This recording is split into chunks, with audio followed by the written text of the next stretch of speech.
Continuing on with that problem, we just calculated that IC is equal to 8.5 milliamps, right, in cutoff.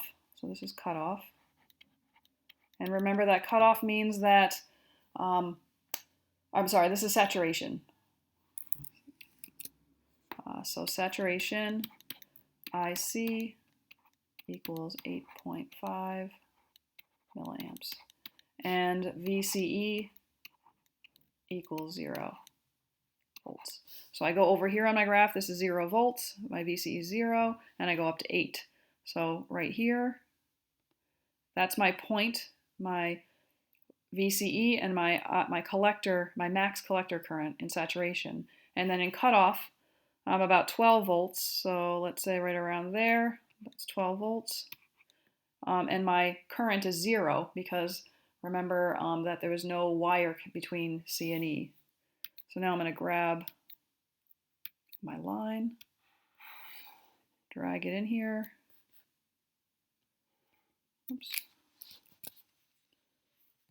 I can select it here. Drag it over to 12.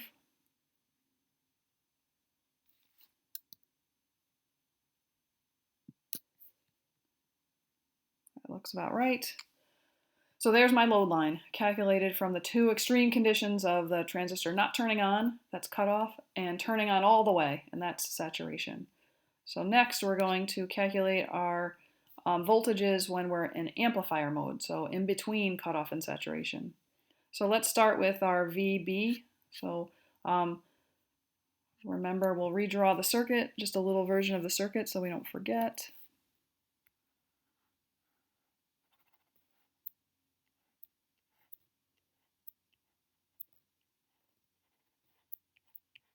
So this is my RE.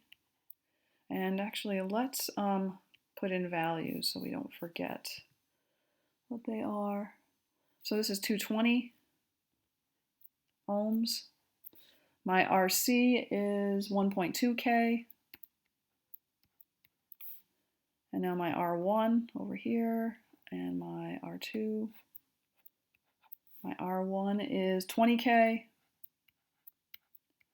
And my R2 is 3.6K. And I'll connect over here and connect through, and that's my time varying signal. Doesn't want me to draw there, but so this is 1 volt peak to peak. Okay, so we're first going to calculate V at the base, and that's given to us by our voltage divider here. So we're going to say my VB is equal to my VS times R2 over R1 plus R2. And so that's going to equal 12 volts times my R2, which is 3.6K, over, adding them together, 20 plus 3.6 is 23.6. And then when I calculate VB, I get 1.83 volts. Great, so I've got my VB. Now I'm going to do my VE. So remember, I've got my 0.7 drop because there's a diode in our model between VB and VE. So I have VE is equal to VB minus 0.7 volts. And so that's going to equal 1.13 volts. So that's my voltage right here. So I've got my VE. And now we need to figure out, we can't calculate VC right away. So this is my output right here, and that's my VC, because I don't know what my current is yet. So what I need to do is I need to find the current in the collector, and then I can multiply that current by my 1.2K resistor, and then I can subtract that voltage from my supply voltage, and that'll give me my voltage at C. So how do I calculate my collector current? Well, first I need to calculate my emitter current, because I have my emitter voltage, and I know my emitter resistor. So I'm going to have IE is equal to VE over RE, and that's equal to 1.13 divided by 220 ohms. And so IE equals 5.1 milliamps. Now I calculate IB so that wrong. So I want to use the relationship between IE and IB and IC. So IB plus IC, and also the fact that IC is equal to beta times IB. So IC is equal to beta times IB. So I'm going to plug that in, and I get IE is equal to, I have IB and then I have beta IB. So I'm going to pull out my IB, and that's 1 plus beta. So I beta then, or IB, sorry, is equal to IE divided by 1 plus beta, and that's equal to 5.1 milliamps divided by, I didn't catch I think it's 100.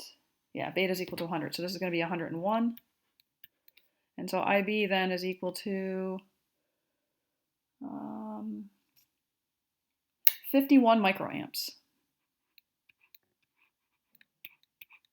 Great, so now I have IB, that's right here for IB. I've got my IE, so now I can calculate IC. I'm going to go back up here, and my IC is equal to beta times IB. And so IC then is equal to 100 times 51 e to the minus 6 amps. That's my 51 microamps, and I get IC is equal to 5.1 milliamps. Okay, great. So I've got VB. I didn't calculate VC yet. I don't have my VCE, but I have IB, IC, and IE. Great. So now let's go back and calculate VC. So like I said, what we're going to do is we're going to say VC is equal to 12 volts minus the voltage drop across my collector resistor. So minus ICRC is equal to 12 volts minus 5.1 milliamps times 1.2K, and that gives me 5.9 volts. So right here I have 5.9 volts. My VE that's my E, and that is equal to 1.13. So now I can calculate my VCE equals VC minus VE. That's equal to 5.9 volts minus 1.13 volts. So VCE equals 4.75 volts. 75 volts. Erase that. 4.75 volts. Okay, so now we've got our VC and I've got my VCE, and I need to go back now and I want to see, because this is going to ask me where I'm operating. So remember 4.75 volts. So here, where on the load line is the circuit operating, and show it on your graph and explain your answer from your calculations. Okay, great. So we'll go back over here to our load line. 4.75 volts. So we know two things. We know VCE is 4.75 volts, so we should be right around here. And we also know that we have about 50, I think we're at 51 microamps. So the green represents 51 microamps. So we're operating right here, which doesn't look exactly like 4.75, but it's pretty close. We're at 4, right? So we're pretty close to our quiescent point. Remember, the quiescent point is doing the calculation just with DC values, which is what we did when we did the calculations. And so what that means is we have enough room here. We have our point right here gives us enough room to be able to get some gain between this 5.9 volts and the 12 volts, and enough room on the bottom side of the signal to go down to 1.13 volts. So we're not going to clip our signal on the top or on the bottom. All right, so what is the voltage gain of this circuit? Well, one way to calculate voltage gain is to just take the resistor value on the collector divided by the resistor value on the emitter. So that's 1.2 over 222 or 220. So AV is equal to RC over RE. And so that's equal to 1.2 K over 220 ohms. And that's equal to, I don't think I calculated it. So let me pull up.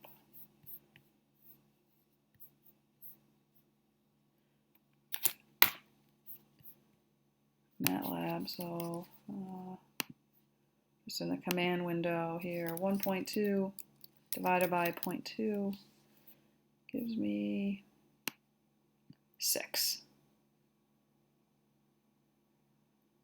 To notebook and QuickTime. And so I have my gain is 6, and it's actually a negative 6. And so what that means is, we talked about this in class, but we'll just talk about it again. And what that means is when, as my current increases here, my voltage at C decreases, right? And so as my voltage here, my voltage signal is going to go up and down because it's a sine wave. And along with that voltage going up and down, my current's going to be going up and down. So as my current increases on the base, my current here increases in the collector because they're related. And as current here increases, my voltage drop gets bigger. So that means my value here at C gets smaller. So that's why the gain is a negative, and so I'll show you what that means. So now, if we have our input signal, so remember we had a 1 volt input signal. So this is our AC, just AC input. We have, this is AC alone, so we have something that looks like this. And this is 1 volt, this is volts, and this is time. And so now this is our input signal at the base of the transistor. We have our VB is equal to 1.83. So we have a line here at 1.83. And now we have just a, looks like that. And now our output signal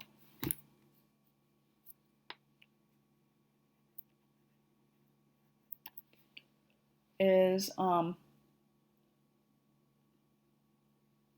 looks like this. So remember to label your axes. This is T, this is voltage is there. You have the same thing here, except now our VC is 5.9 volts. So I'm just going to write this down here because we have quite a big gain. So let's say this is 5.9 volts. And we add, we multiply our input signal, which is 1 volt, times a negative 6. So what we're going to do is we're going to have something that looks like around 5.9 volts. Have something that looks like